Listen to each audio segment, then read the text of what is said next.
దీని గురించి విచారించితే అంత హేయమే, అంత అపవిత్రమే, పవిత్రం అంటూ ఏమీ లేదు కదా.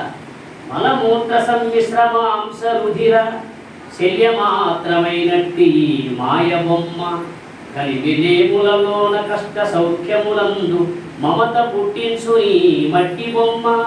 అంతే కదా, ఉంటే సంబరపడుతుంది, లేకపోతే దుఃఖపడుతుంది. మమత పుట్టించుని మట్టి బొమ్మ. ఇది మట్టి బొమ్మ అన్నారు ఎందువల్ల? మనం తినేది మట్టి కదా, మట్టిలోనే పుట్టాం, మట్టినే తింటున్నాం, మళ్ళీ తిరిగి ఎక్కడికి పోతున్నాం? మట్టిలోకే పోతున్నాం. అందుకే మన దేహాన్ని నలిస్తే ఏమొస్తుందయా? మట్టి. మట్టి బంగారమా? బంగారం వస్తే మీరు ఇక్కడికి వస్తారా? బంగారం కనుక వస్తే మీరు వచ్చేవాళ్ళ నలుసుకుంటా కూర్చుంటే అయిపోయారు.